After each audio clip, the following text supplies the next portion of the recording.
Hello friends, welcome to my YouTube channel Priyanshu Vidyapat learning centre. I am Priyanshu Bharti. I hope कि आप लोग स्वस्थ और मस्त होंगे। टॉपिक शुरू करने से पहले कुछ लाइनों के साथ हम लोग टॉपिक को शुरू करेंगे कि रख हौसला वो मंजर भी आएगा, रख हौसला वो मंजर भी आएगा, प्यासे के पास चलकर समंदर भी आएगा, प्यासे के पास चलकर समंदर भी आएगा। थक कर न बैठ ए मंजिल के मुसाफिर, थक कर न बैठ ए मंजिल के मुसाफिर, मंजिल भी मिलेगी और मिलने का मजा भी आएगा, मंजिल भी मिलेगी और मिलने का मजा भी आएगा। तो चलिए दोस्तों शुरू करते हैं। वो कहते हैं ना कि सफलता एक दिन में नहीं मिलती, लेकिन एक दिन जरूर मिलती है। इसीलिए सफलता के लिए हमें कई वर्षों भर संघर्ष करना पड़ता है। तो आज का जो हमारा टॉपिक है वो use of is am are है। तो use of is am are के बारे में पढ़ेंगे। जैसे हम लोगों ने सुना होगा, मैं एक शिक्षक हूँ, वह एक घर है या एक गाय है। तो इस प्रकार के सेंटेंस को आज बनाएंगे use of is am are के जरिए। तो चलते हैं।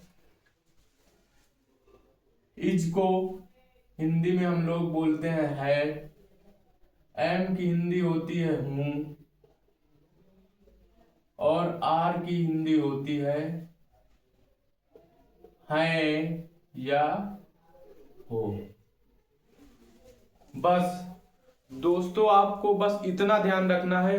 मैं कह रहा हूं आप लोग सिंगुलर और प्लूरल सब्जेक्ट भूल जाइए। केवल आपको इतना याद रखना है कि जहां पे आपको है दिख जाए वहां पे आपको इज का यूज करना है, और जहां आपको हूं दिख जाए वहां पे आपको एम का यूज करना है, और जहां पे आपको है या हो दिख जाए वहां पे आपको आर का यूज करना है। तो चलते हैं, अब देखते हैं इसका फार्मूला क्या होगा। इसका जो रूल है उसके रूल को समझ लेते हैं। इसका रूल होता है subject plus is am are plus object.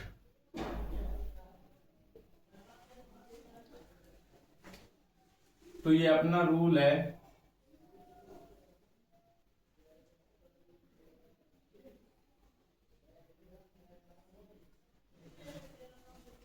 अब देखते हैं, सब्जेक्ट को हम लोग हिंदी में बोलते हैं कर्ता,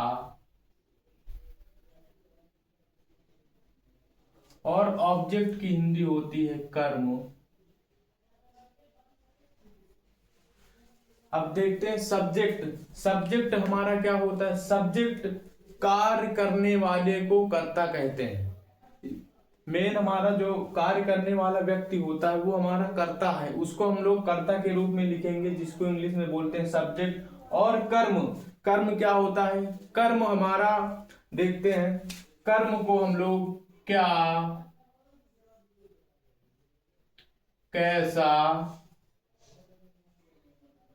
या कैसी, ये सब वर्ड लगा के हम लोग कर्म को पहचानते हैं। देखते हैं एग्जाम्पल।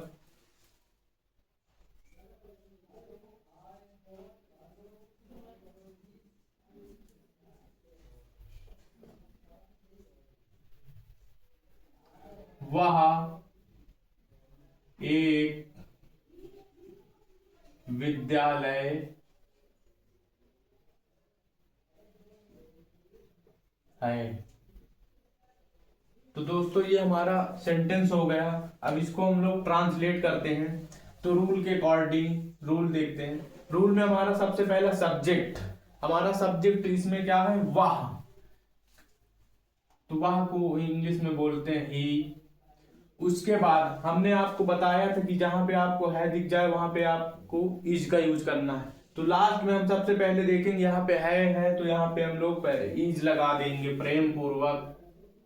अब देखेंगे हम, अब प्लस ऑब्जेक्ट। अब ऑब्जेक्ट के लिए अभी हमने बताया क्या, कैसा, कैसी, वो सेंटेंस के अकॉर्डिंग, सेंटेंस के अकॉर्डिंग हम लोग इन वर्ड को ऐड करके पहचानेंगे। जैसे अब यहाँ पे देखेंगे वह है क्या है, तो अब इसका हम यूज करके वह है क्या है, एक विद्यालय। तो प्रेम पूर्वक एक को इंग्लिश में बोलते हैं ए, विद्यालय की मीनिंग होती है स्कूल। तो इस प्रकार दूसरा देखते हैं, मैं एक शिक्षक हूं।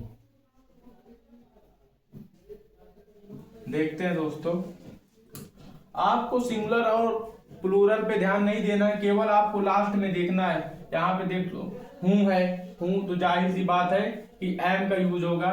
तो आई को हिंदी में बोलते हैं मैं, आई के साथ हमेशा एम का यूज किया जाता है।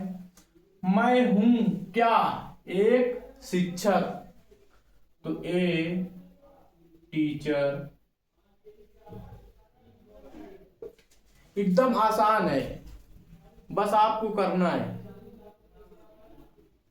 देखते हैं तीसरा, देखते हैं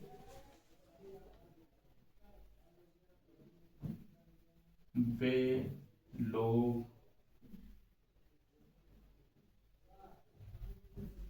एक विद्यार्थी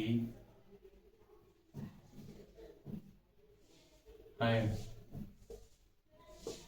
देखेंगे, ट्रांसलेट करेंगे।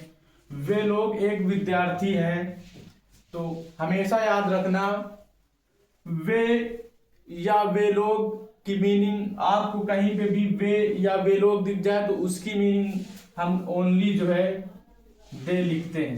क्या लिखते हैं? दे लिखते हैं। ठीक है, अब हमने बताया था कि जहां पे आपको है दिख जाए वहां पे आपको आर का यूज करना है।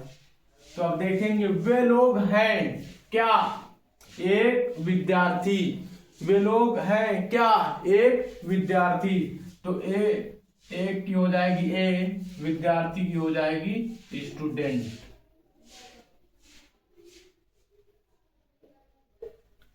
Full stop.